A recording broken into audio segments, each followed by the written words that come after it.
The stare down was good. The stare down was real. They know each other pretty well by now, Roy. They had one of those lengthy press tours. They've spent day after day with each other. And it's a cliche, of course, but I don't think they particularly like each other. I don't think so either. Well, one has what the other one wants. And the other one wants it badly. Who will land the first heavy punch between these two power punchers?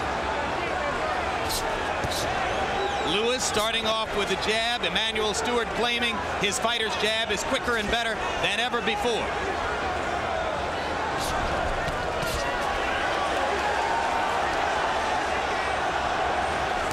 Golota a little bit more tentative at the outset than he appeared to be against Riddick Bowe. Lewis lands a right hand over the top.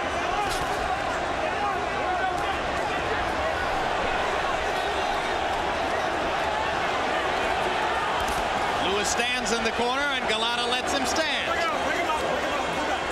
Step back. Let's go. And they spin back out into center ring. Right hand over the top by Lewis. Golota momentarily stunned.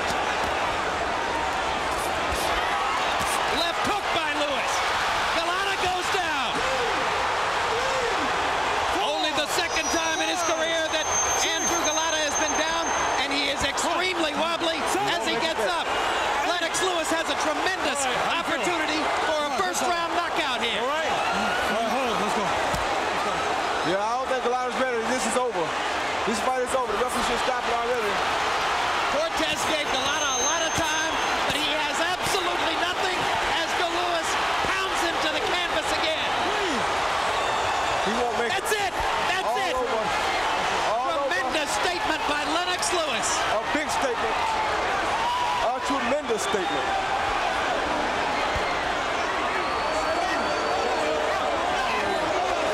He's been waiting for years, and it finally happened. Andrew Golota had been warned by his camp that Lewis would come out quickly, but he still looked a little bit tentative to start out, as though he couldn't find yet the equation to land that good jab of his, and he let Lewis take the initiative. And Lewis, whom we said earlier is the biggest puncher in the heavyweight division, showed what we meant against this 244-pound giant. I don't think Golota ever recovered from the first big right hand that Lewis landed. No, I don't think he did either. When Lennox gets time to land that big right hand, it usually means trouble. When he hit Golota, Golota was not ready for it, and it took a bad effect on him. And remember that Lewis had been saying all along he didn't want to give Golota a chance to land low blows, and the way to do that was to get to him early and hurt him early. There's nothing more definitive than what we just saw. It's certainly the most definitive, defining knockout in the heavyweight division since Mike Tyson was a young and dominant fighter. Since June of 1988, when Tyson here knocked out Michael Spinks in 91 seconds. That's the last time you saw this definitive a statement in the heavyweight division. This was similar to what Roy Jones did to Montel Griffin. And Roy, you can identify with when it wells up in you over and over for years. You want this. Lennox wanted it so badly, and he got it. Yes, he did, and it's very good to see Lennox back like this. Here's the first overhand right. And Golota was hurt from that, and then the left hook. And Emanuel Stewart has been saying all along, hey, don't focus only on my fighter's right hand. That left hook is pretty heavy, too. First knockdown coming here. And Golota just with no defense against Lewis's power shots. Yeah, but you also see Lennox putting shots together here, like I said earlier, that he stopped doing. He throws the 1-2, came back with another 1-2, and came back with even another 1-2. That's how Lennox Lewis got to be what Lennox Lewis was. You know, no fighter in the heavyweight division has had more criticism heaped on him by reporters, particularly American reporters, in the past several years than Lennox Lewis. But through it all, not too many guys wanted to fight him. Not too many guys were stepping up and saying, well, let me have a shot at Lennox Lewis. No. And here's the reason why. Yeah, because they knew the talent that Lennox possessed. It's just that he was hurt badly by the mishap on the Riddick Bowe situation. When he didn't get a chance to prove himself against Riddick Bowe, that hurt Lennox Lewis. And every American critic presumed that Riddick Bowe was the better fighter than Lennox Lewis, but Golota's whole reputation was based on his 2 trips with Bowe, and off of this you have to say, well, how much was that? How good was Bowe? Well, that goes to show you. And I don't think it was that Bowe was bad either. It's just that Bowe really didn't take this fight serious because he too cheated himself when he didn't fight Lennox Lewis when the fight was at prime time. Another look at the intense first-round destruction of Andrew Golota by the thunderous punches of Lennox Lewis. And that usually means that a guy is back. Well, there's a statement. If you were wondering if the winner of tonight's fight could make a definitive statement that would put him in line as the obvious public challenger to the winner of Holyfield Moore, there it was. Here's Michael Buffer. Ladies and gentlemen, the end comes at 1 minute 35 seconds of the very first round.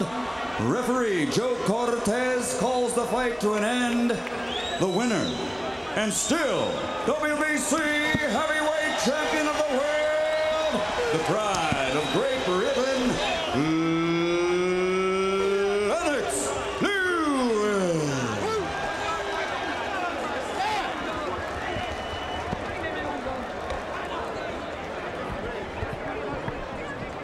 It was the 6th quickest knockout ever in a heavyweight title fight.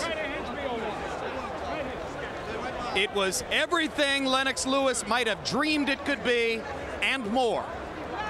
It was total destruction. Don't forget, ladies and of gentlemen, Golota December 6th, and his right mystique. here in Atlantic City by way of Caesars. And here's another look at the full first round in real speed. And Golota started off tentatively, Roy, and just never really got into it. No, because he came here not prepared. He got here late. His whole night started just like he started. He started out late. He came in unready. He wasn't prepared like he wanted to be. And it shows right here. He's cold. He has no clue of really what's about to happen because he's not prepared. Left hook by Lewis, driving Golota back just a little bit. Golota not even able to land his vaunted jab in the early going. That right hand drove him back, and that was a prelude of things to come. Yeah, and sometimes it shows that he may have not been as serious as was Lennox Lewis. And it's so strange because in my fight with Montel Griffin, the second fight, Montel said the same thing. He said he didn't get a chance to warm up. You should have been ready 5 months ago. You knew we were coming to this. This is professional boxing. You're supposed to be warmed up when you get to the ring, and it's your responsibility. That excuse won't work for what happened to Golota tonight. What happened to Golota tonight was legitimate Lennox Lewis thunder, and it showed on Andrew's face right there. Yes, it did. Yes, it did.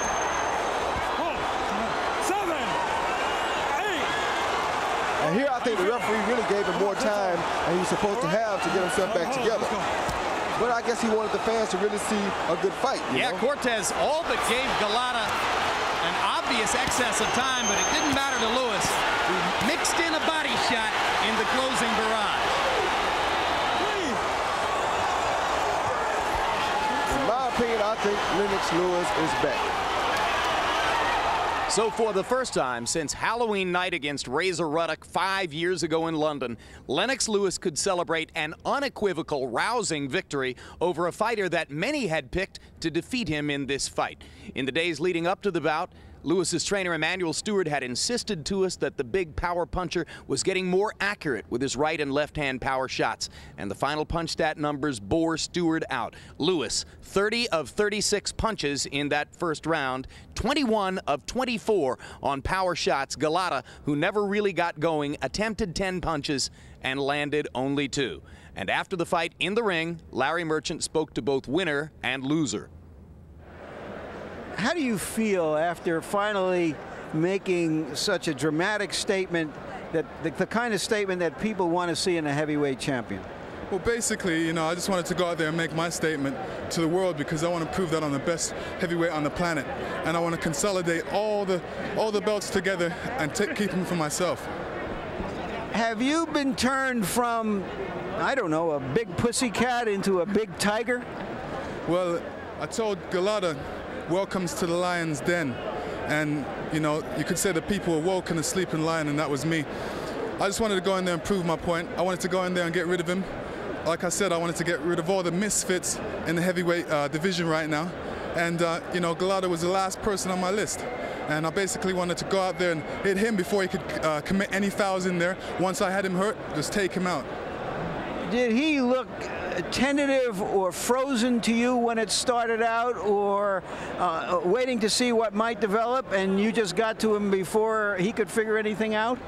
Well, you know, I knew what my game plan was going in there. I just wanted to go in there and prove my point and not really worry about him. Everybody was making a big statement about the low blows and him being dirty.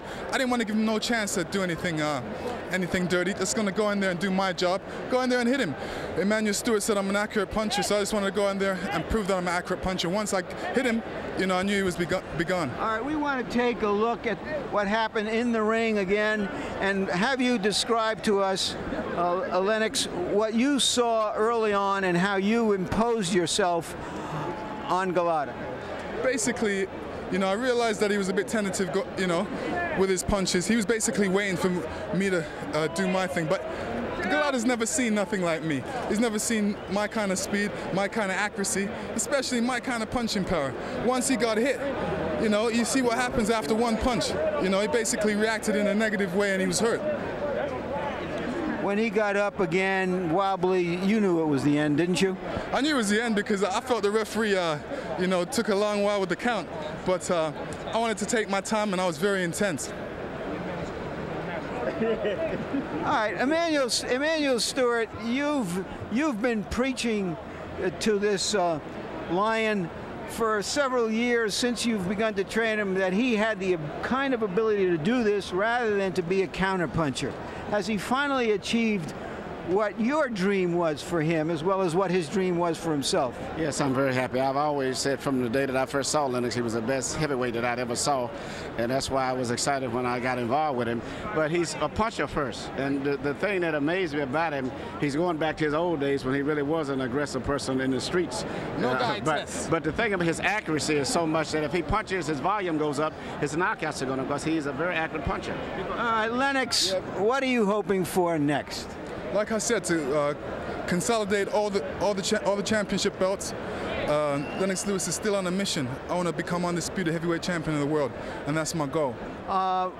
You came late.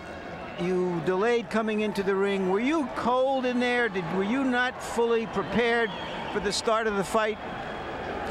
I don't know what happened. You know, I just got caught. You know, it's hard to understand to me that, you know, why did it happen? You know, and what can I do? Accident. You never had a chance to use your jab convincingly to do anything. Was he just too strong and too accurate with his punches? I was a little bit too pressured, I guess. Too nervous, you know, and you say that you were a little nervous because of the pressure. In some ways, did all the talk of the low blows inhibit you, make you less aggressive than you would ordinarily be? There's a lot of things, you know, happen, you know, in the past, you know. So I got to the disqualification. Everybody talk about it, you know, and a little bit too much, you know. But what can I do, you know? I can't just, you know, make guilt anybody else around, you know, because I lost the fight, you know. So you're saying that there was so much talk about the disqualifications that added to the pressure of fighting for a title for the first time. Would that be an accurate reflection of what you said? Yes, you know, people couldn't believe they're not able to fight for a title, you know. Just happened, just accident, no happened. And I'm sorry, Lou, you know, you spent so much time with me, you know, and you, Roger, you know, thank you, thank you, both of you, you know, for a great. We'll be back. You'll be back. Great training, you know, and great time. You'll be back. But what can I do? I'm sorry. Thank you very much, Andrew.